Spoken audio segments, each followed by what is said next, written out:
بدن انسان مکانیزم بی‌نظیری از مهندسی است که در طول سالها تکامل به کمال رسیده است. ما با ایستادن روی دو پا و مغزهای بزرگمان تکامل پیدا کرده ایم تا به نخستی سانانی تبدیل شویم که بر جهان حکم می‌رانند. باید انقلابی علمی رخ میداد تا دریابیم که کیستیم و چیستیم، تا سرنخ‌هایی را که در اعماق DNA پنهان شده‌اند کشف کنیم و بفهمیم که چطور به اینجا رسیدیم و کدهای ژنتیکیمان را رمزگشایی کنیم تا ببینیم که به کجا می رویم. این برنامه داستان تکامل ما را بازگو می کند. تکاملی که در مقیاسی کلان رخ داد.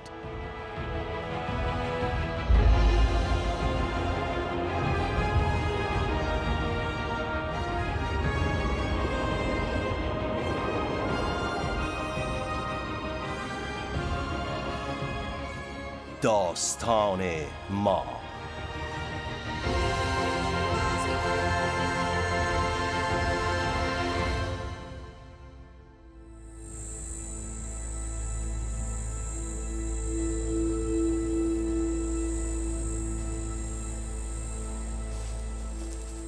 آفریقا جایی است که داستان بشر در آنجا شروع شد. امروزه علفزارهای وسیع جنوب اقامتگاه مردم خویسان است.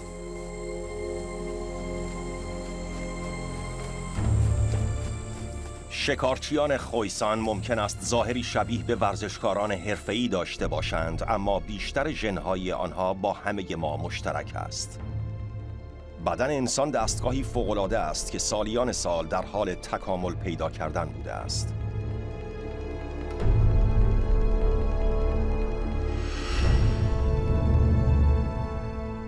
ژن‌هایی که در درون هر کدام از ما قرار دارند به باستانی ترین اجدادمان باز می‌گردند. نخستین انسان‌هایی که بر زمین پای گذاشتند. We have this incredible adaptation for walking on two legs, and that seems to be quite fundamental. And that seems to have evolved quite early in human evolution, certainly more than 4 million years ago. راه رفتن روی دو پا یکی از ویژگی‌های اصلی بشری است. اگر دانشمندان بتوانند بفهمند که این اتفاق چگونه و چرا افتاده است، آن وقت بخش بزرگی از معمای تکامل را حل می‌کنند. راه رفتن روی دو پا باعث به وجود آمدن مجموعه‌ای از تغییرات ژنتیکی شد که بر بدنها و رفتار ما تأثیر می‌گذارد. اما چگونه ما را قادر ساخت که نخستی سانی شویم که بر جهان سلطنت می‌کند؟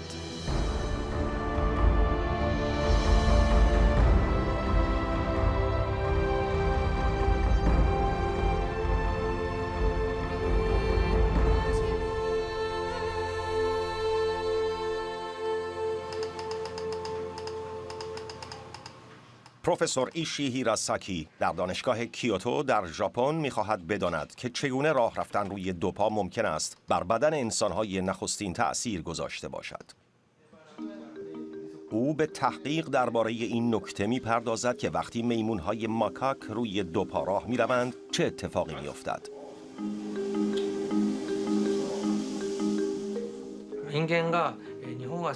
I wanted to know how human beings change their way of moving to walking upright.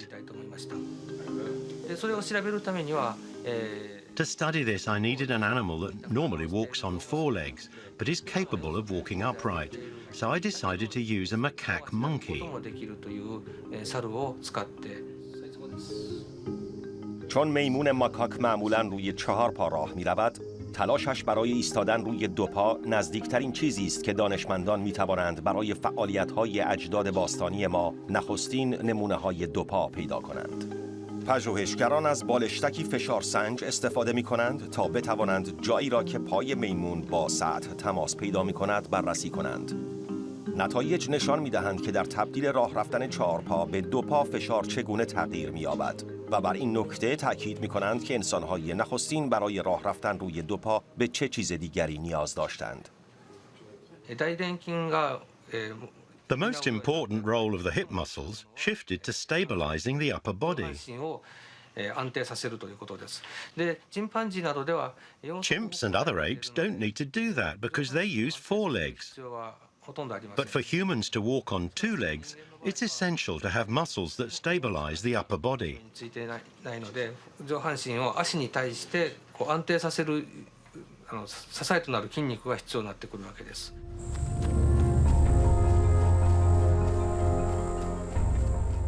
توانایی حرکت زیاد چیزی بود که برای اجداد ما جهشی به سمت جلو را مهیا کرد. در طول تاریخ سیاره ما همواره در جوش و خروشی دائمی بوده است. تغییرات پایان ناپذیر در جهان اطراف همه گونه ها را وادار به تکامل یافتن کرد. زمانی که اجداد ما توانستند روی 2 پا راه بروند، تصمیم گرفتند که خودشان را با محیط در حال تغییر تطبیق دهند. Starting around 2.8 million years ago, Africa became a lot cooler and more dry. And that created an expansion of grassland habitats.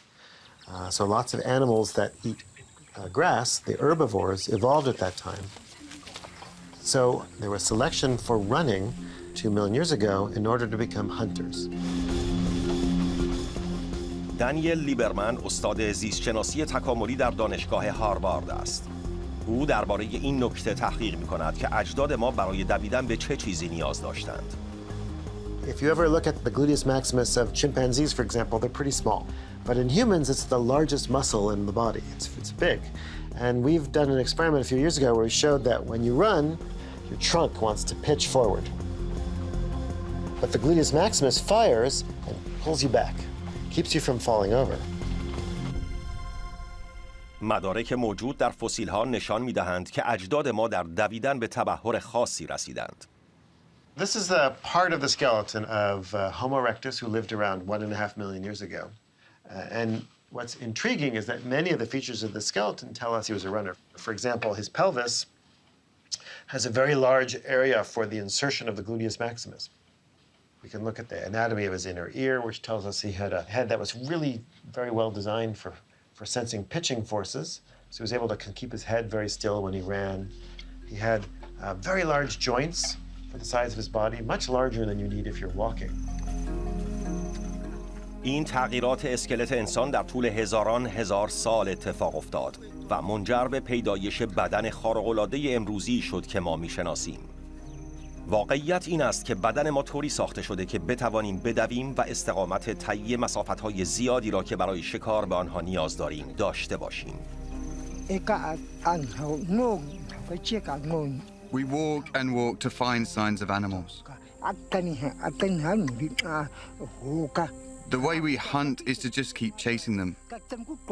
When the animal gets tired, we shoot an arrow made of bones, and then we catch them.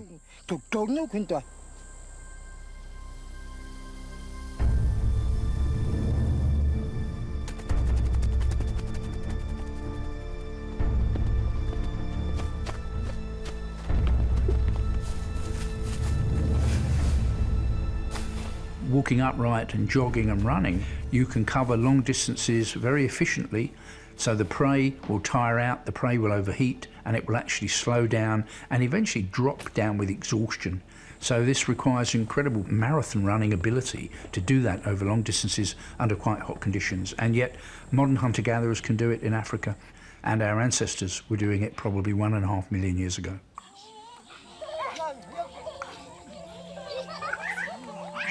When you can walk upright, it's a great advantage.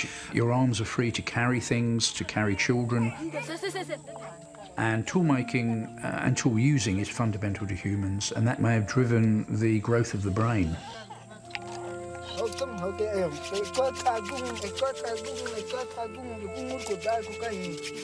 Also, of course, once humans had the ability to make fire at will, this is very useful for cooking, and also it's a social focus.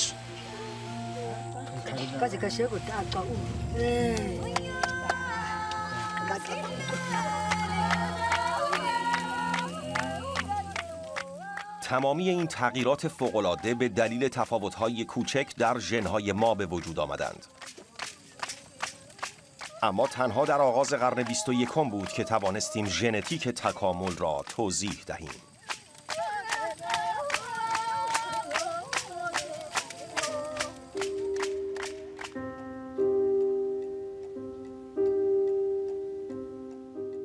ایده تکامل در قرن 19 و زمانی آغاز شد که چارلز داروین این ایده را مطرح کرد که گونه‌ها خود را تطبیق می‌دهند و تغییر می‌کنند.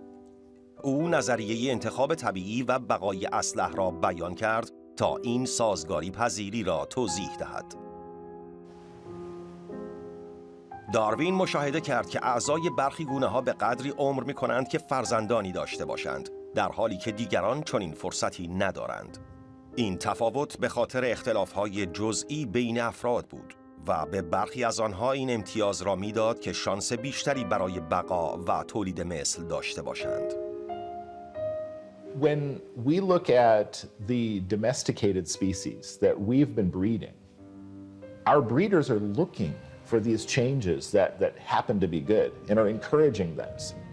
Natural selection has done the same thing in our ancestry.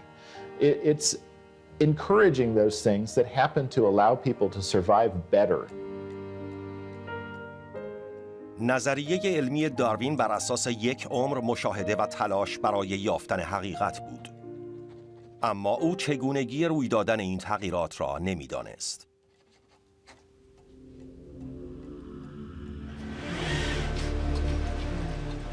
یکصد سال دیگر طول کشید تا ما راز این تغییرات را بفهمیم. انقلاب علمی دیگری نیاز بود. کشف تحول برانگیز DNA. Once we knew the structure of DNA and how it was passed on, people could actually look directly at the mechanism by which evolution was happening. مولکول DNA حاوی کد ژنتیکی ماست.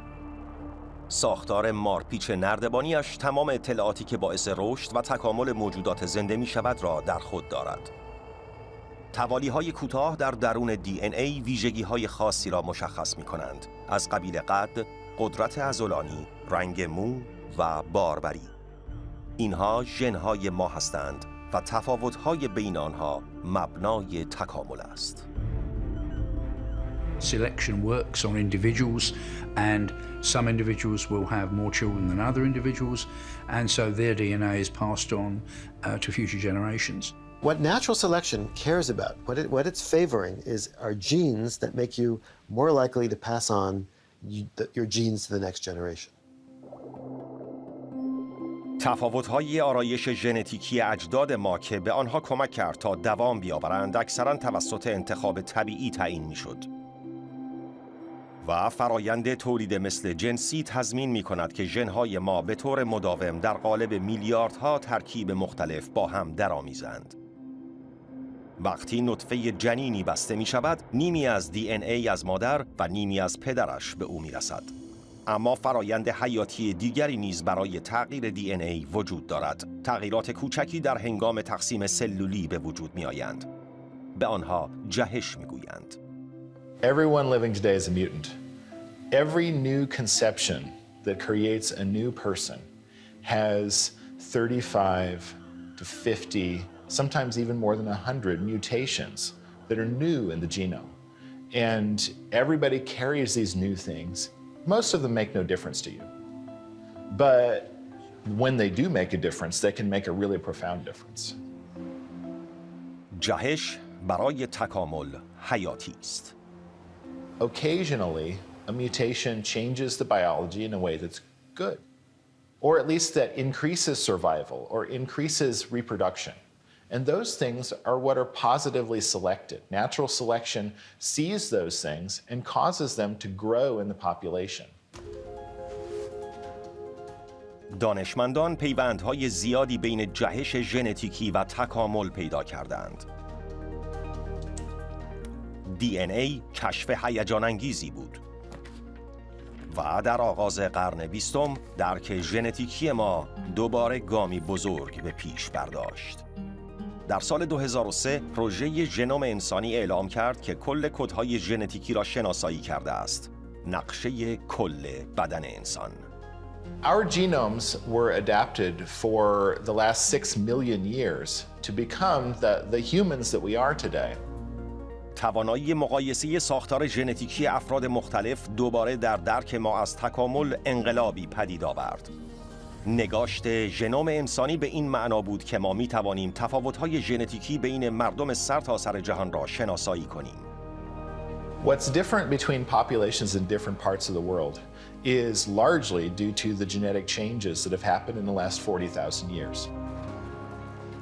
برای اینکه به خوبی بفهمیم چگونه تکامل پیدا کردیم، می توانیم دی ان ای امروزی را با دی ان ای گذشته مقایسه کنیم. In addition to looking at living people and their variability, we now can look into the past by getting DNA from skeletons. And we can test directly. It's just enabled us to tap in on these vast sources of information about our health, about our ancestry, and that enables us to get a much, much more nuanced picture of our evolution.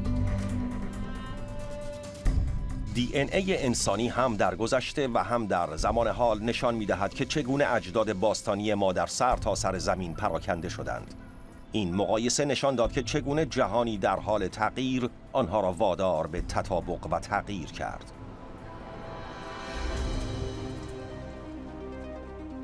دانشمندان در حال حاضر مشغول مقایسه ژنوم انسانی ما با نزدیکترین خویشاوندان نخستی سانمان، شامپانزه ها هستند تا تفاوت‌های مهم را پیدا کنند.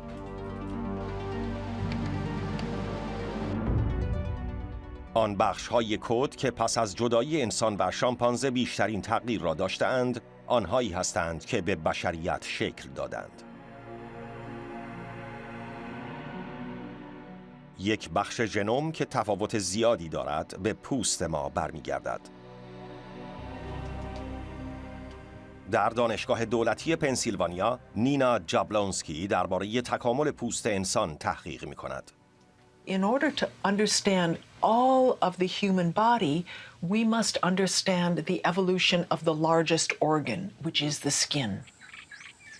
Human skin is different from other primates in that it is mostly naked, and also human skin is very sweaty. تکامل ژن‌هایی که به غده‌های عرق در پوست مربوط می‌شوند برای تبدیل شدن ما به شکارچیانی برتر ضروری بود. We're actually able to run at speeds for really long distances that make other animals have to gallop, right? And when we run at those distances, at those speeds, we keep cool by sweating. We extrude water all over our bodies, and that water evaporates and that cools us. And so we can run long, long distances in the heat. همه پستانداران در خنک نگه داشتن بدنشان به خوبی ما نیستند. But if you make a four-legged animal gallop, because those animals can't cool by sweating, they cool by panting.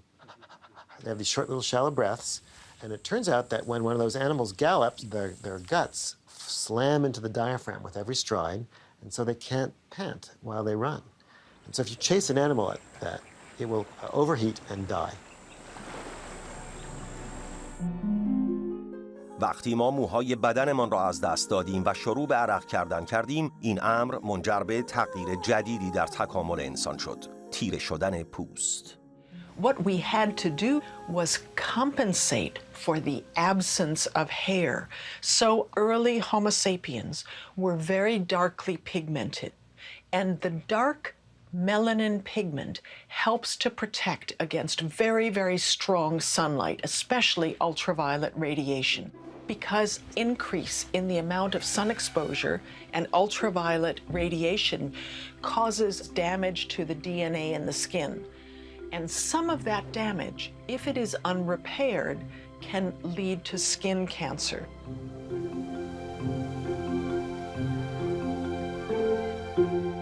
امروزه در گرمترین مناطق ناتوانی بدن در تولید ملانین که پوست تیره‌تر را تولید می‌کند می‌تواند زندگی را به خطر بیاندازد. برخی از جهش‌های نادر نشان می‌دهند که رنگ پوست چه نقش حیاتی دارد. اگر جهش در ژن‌های OCA انسانی از هر دو والد منتقل شود، کودک دچار عارضه‌ای به نام آلبینیسم می‌شود. It's a genetic disorder, and they are born without the melanin in the skin layers. And that melanin protects from the damage that ultraviolet rays can cause. And one must really take care of the ears here. Lesions, ultraviolet damage to the DNA of the cells, is the first stages, which can then develop into a skin cancer. اما ضد آفتاب و حتی لباس ممکن است برای امن نگه داشتن این بچه‌ها کافی نباشد. اگر اجداد ما پوست تیره تری پیدا نکرده بودند، آفتاب خشن آفریقا می توانست به تهدیدی جدید برای بقا تبدیل شود.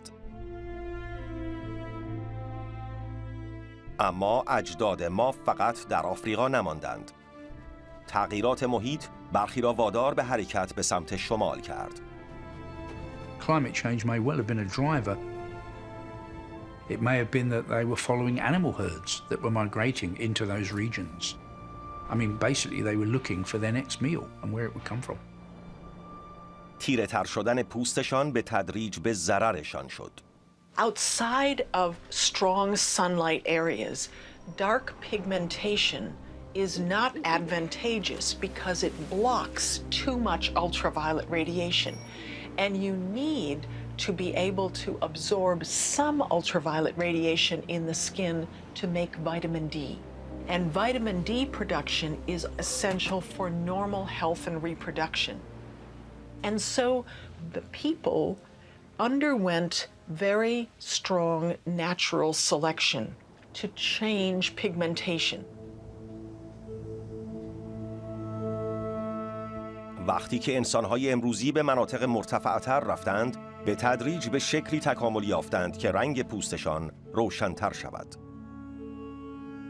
و زمانی که انسان‌های نوین حدوداً 40,000 سال پیش به اروپا رسیدند، با گروه دیگری از انسان‌ها یعنی نئاندرتال‌ها روبرو شدند. If we want to really understand what makes humans unique, we need to compare ourselves not only to our closest living relatives, the apes in Africa, but to our very closest relatives, the Neanderthals.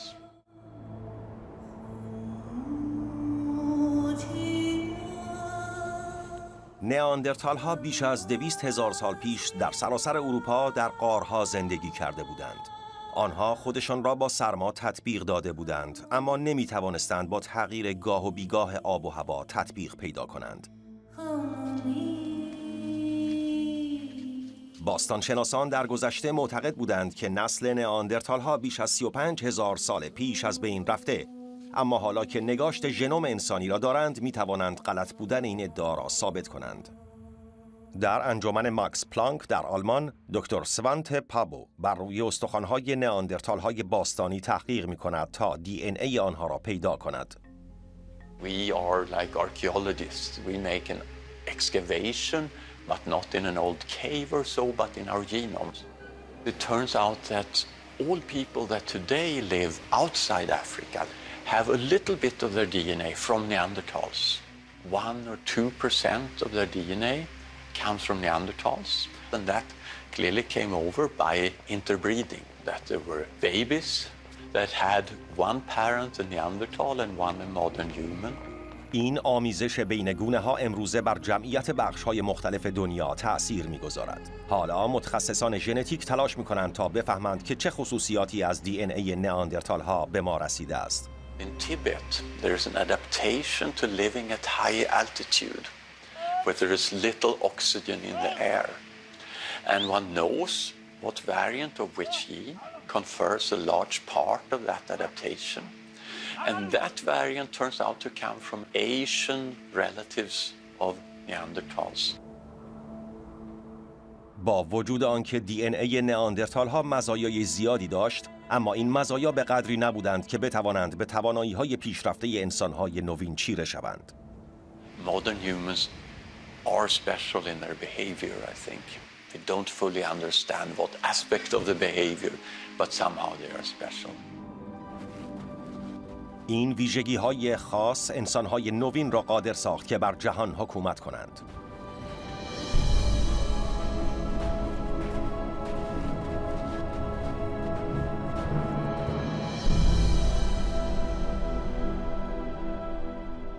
علم ژنتیک امروزی به ما کمک می‌کند بفهمیم چگونه به اینجا رسیدیم. به عنوان مثال، زمانی که یک جهش در قسمتی از ژنوم انسانی اتفاق افتاد که از آن با نام AMY1 یاد می شود، این امر باعث شد که گونه ما یکی از بزرگترین تغییرات فرهنگی را تجربه کند که تاکنون شاهد آن بوده ایم. AMY1 آنزیمی را کنترل می کند که به آن آلفا آمیلاز می گویند که باعث می شود ما بتوانیم نشاسته را در دهانمان هضم کنیم. Humans are a little bit unusual in that we have many copies of the salivary amylase gene, and so that equips us better to digest starch. You know, I think it's evolved in the last million years in connection with the use of fire, because the critical change in our diet that made it an advantage to have many copies of the salivary amylase gene is the point at which we started cooking starch-rich foods, particularly starch-rich tubers, because it makes it much, much more digestible. و این مغزهای بزرگ ما بود که این انرژی را به صورت گلوکوز جذب می کرد. As we've evolved, our brains have got bigger. They've more than tripled in size. And that's going to place very, very heavy demands on our glucose needs. Now, we can meet that in different ways, but cooking starch-rich tubers would certainly be one good way of meeting those big glucose demands of having a great big brain. تا 12,000 سال قبل اجداد ما شکارچیانی بودند که به دنبال غذا می‌گشتند و آن را ذخیره می‌کردند. اما زمانی که توان ژنتیکی ما برای هضم نشاسته گسترش پیدا کرد، توانستیم مجموعه گسترده‌تری از غذاها را بخوریم که آنها را می‌پختیم یا حتی به عنوان سبزیجات کشت می‌کردیم. این آغاز کشاورزی بود.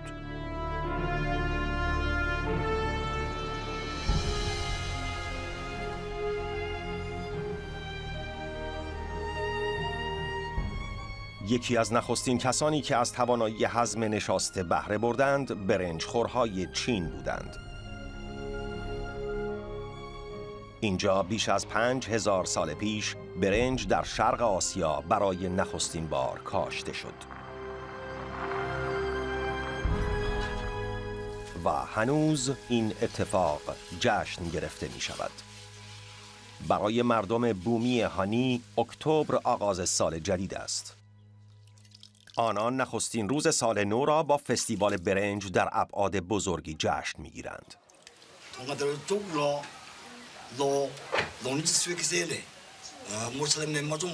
For the Hani tribe, the new year is the period of harvest. Each house makes food, and then they gather and they greet the new year together. And sometimes there will be guests coming from far away.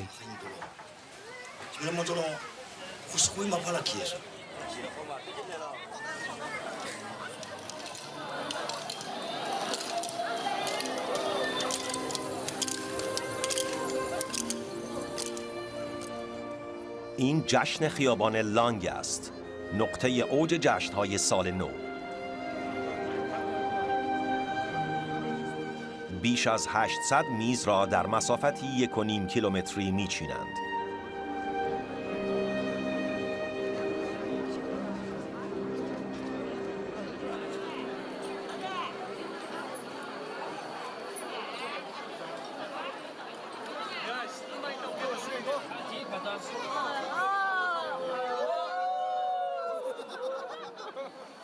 در سرتاسر آسیا، رژیم غذایی که پایه آن برنج است باعث شده است که مردم قرنها زندگی سالمی داشته باشند. این مادر بزرگ چینی کارت شناسایی دارد که روی آن نوشته شده است متولد 25 ژوئن 1886 است. I think I'm over 120 years old. I don't really remember properly, but I'm getting on that way. رواج کشاورزی مستقیما به رشد جمعیت انسانی منجر شد. With agriculture, there's a lot more food available on 1 hectare of land than out in the forest. So agriculture permitted a population explosion. The reason that we have 7 billion people in the world today is agriculture. خوشبختانه جهش AMY1 که امکان جذب نشاسته را فراهم می‌کرد، صرفاً محدود به آسیا نبود و در سرتاسر جهان پخش شده بود.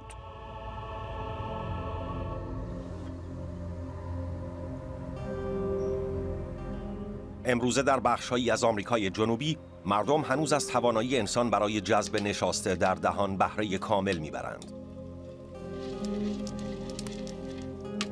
در سانتا روزای پرو ذرت غذایی ثابت است. این مادر بزرگ در حال آماده کردن غذایی محلی است. او پودر ذرت سرخ شده را می‌جوید که بخشی از آن توسط آمیلاز در دهان جذب می‌شود.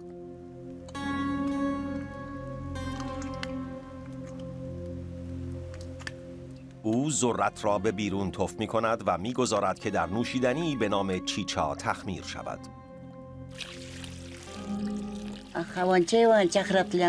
Chicha. It's alcohol made from corn. We like to give it to guests when they come to the house. از 5000 سال پیش که برای نخستین بار در این منطقه ذرت کاشته شد، چیچا یکی از نوشیدنی هایی بوده است که مردم از آن لذت می برند. از آن زمان مردم سراسر جهان به کاشت غلات روی آوردند، اما با وجود اینکه کشاورزی به معنای عرضه مرتب مواد غذایی بود، الزاماً به معنی رژیم غذایی سالمتر نبود. Traditional agriculture provided a much more uniform diet. So the first farmers were less healthy than the first hunter-gatherers. That's a paradox of farming. کشاورزی همیشه مردم را قوی‌تر نمی‌کرد. بعضی وقتها لشکرهای مهاجم از این ضعف استفاده می‌کردند. جهش‌های ژنتیکی زیادی بر توانایی ما در هضم غذا تأثیر می‌گذارند و برخی از آنها ممکن است سیر تاریخ را تغییر داده باشند.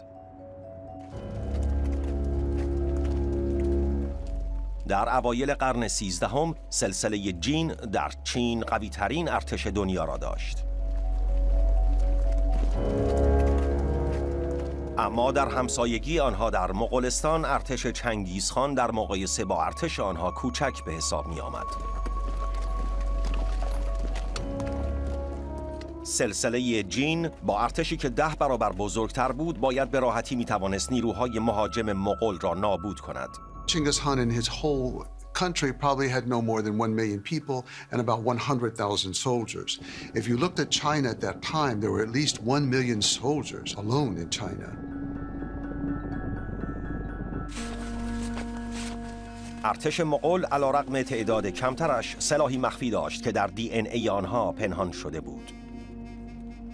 Many people in Mongolia are lactase persistent, so they are able to drink lots of milk, which is incredibly nutrient dense. همه انسان‌ها قادر به هضم شیر نیستند. بسیاری از مغول‌ها جهشی ژنتیکی پیدا کرده بودند، به این معنا که می‌توانستند در تمام طول عمر خود قند شیر را جذب کنند.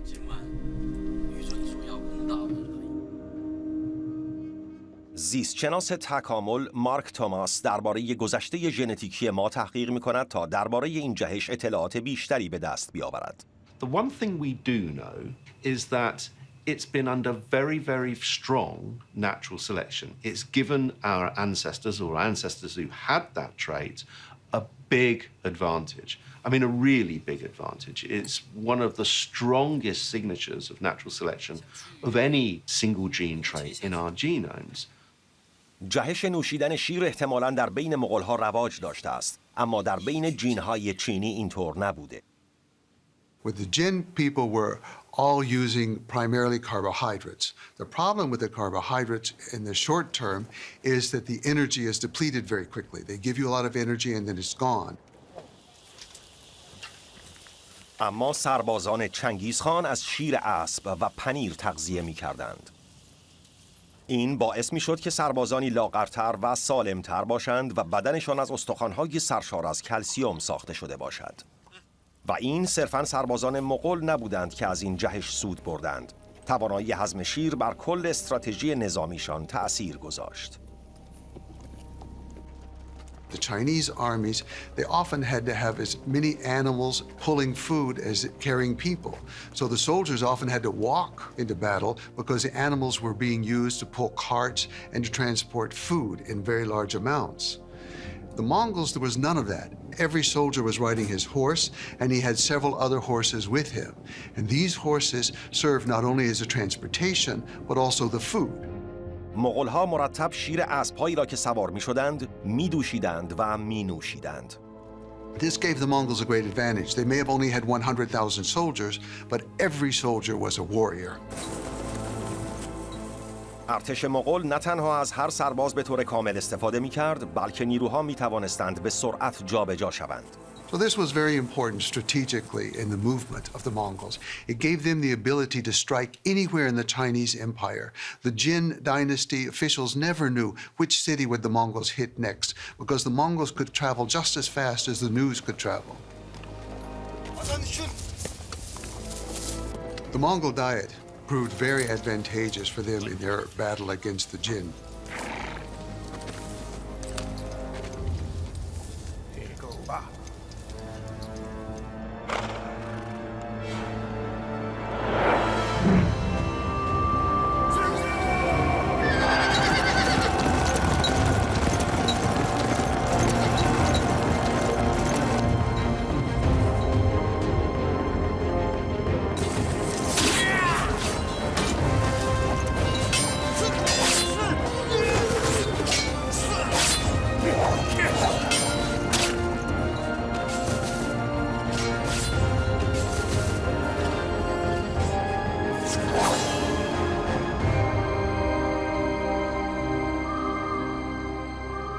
So the Mongols had a great advantage, and they were able to use this in a strategic way in their fight against the sedentary people who depended on agricultural products.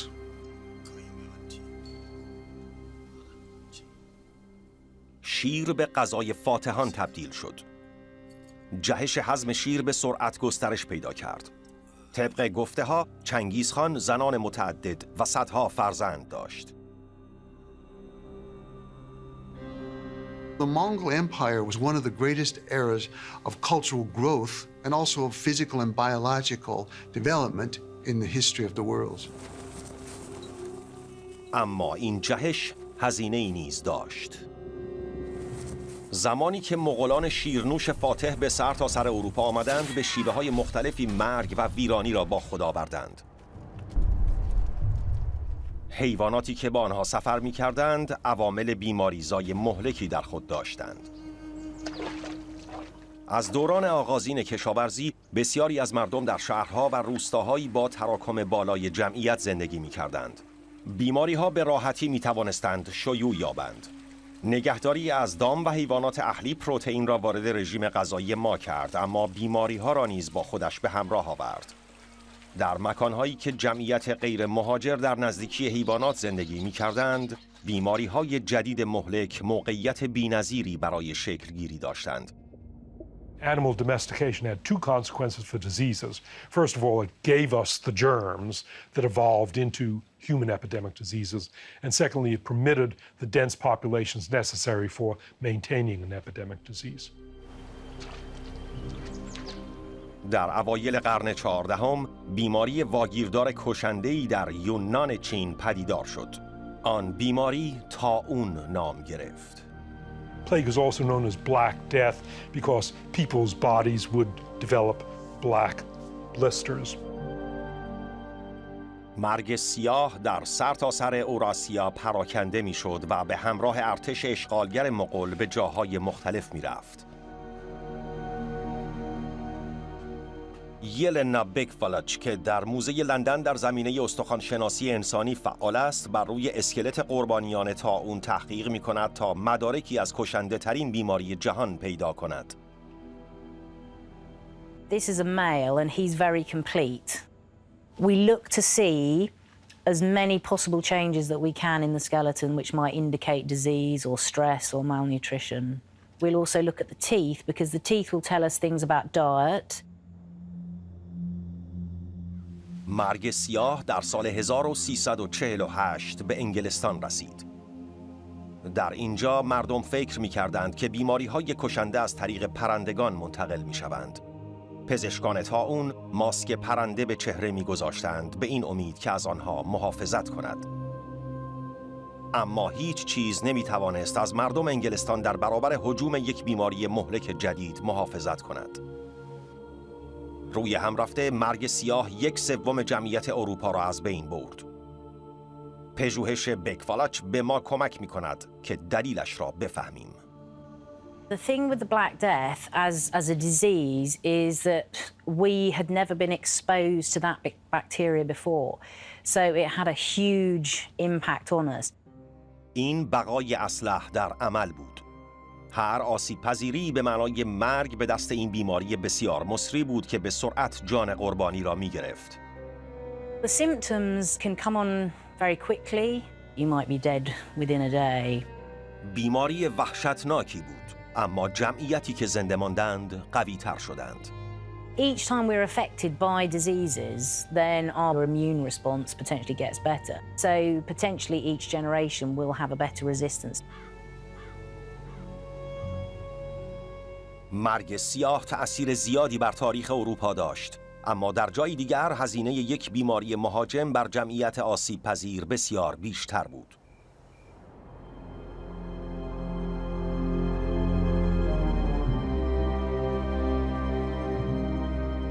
در بیش از 100 کیلومتری سواحل آفریقا جزایر قناری قرار دارد. یکی از کوچکترین جزیره‌های مجمع الجزایر برونزد صخره‌ای به نام لاگومرا است. در اینجا جمعیت 24,000 نفری گذشته ژنتیکی جذابی را پنهان کرده‌اند. نخستین سرنخ یافتن اجدادشان در شکل غیرعادی ارتباط برقرار کردن آنها نهفته است.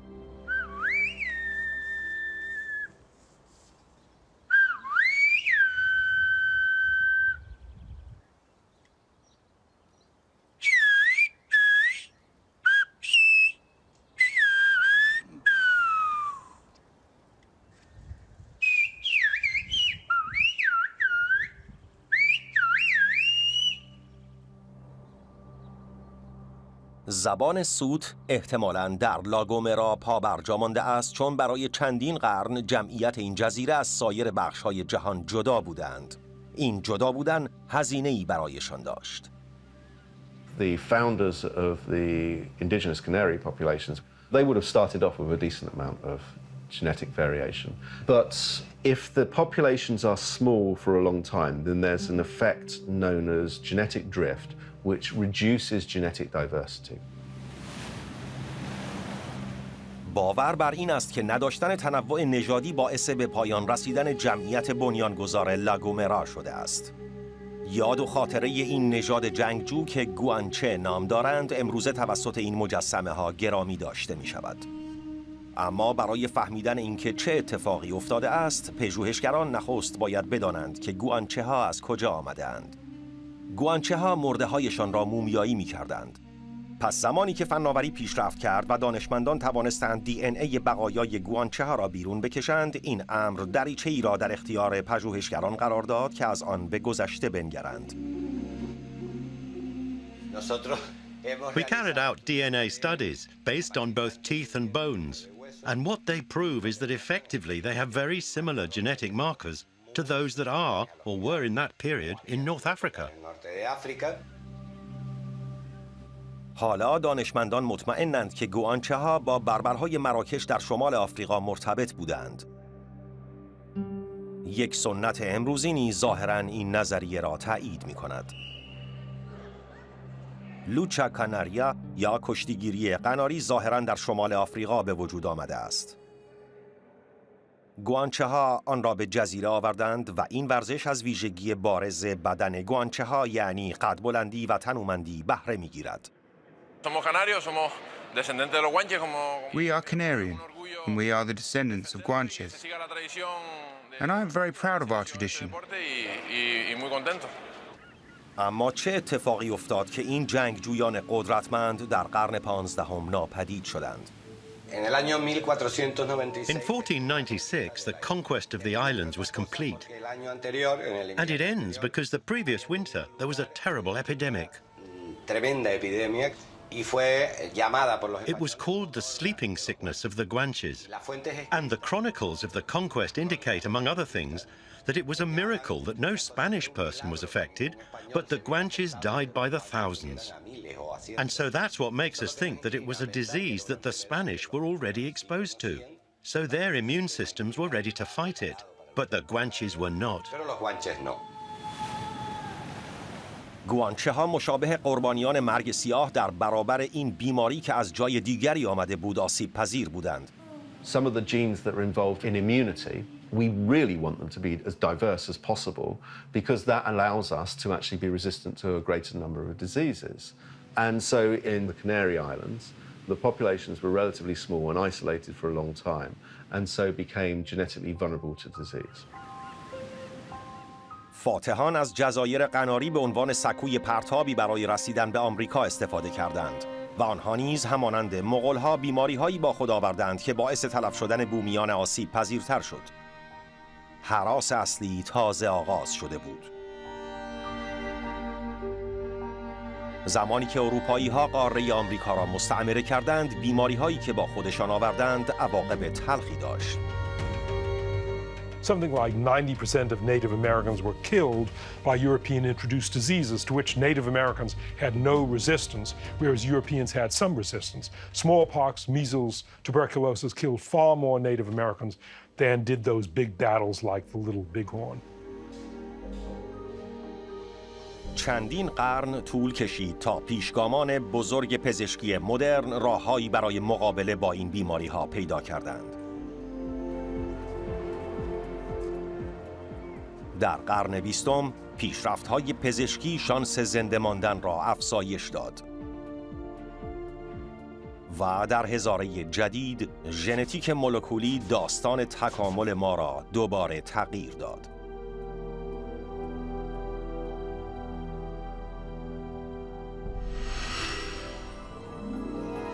در قسمت دوم داستان ما به کجا می رویم؟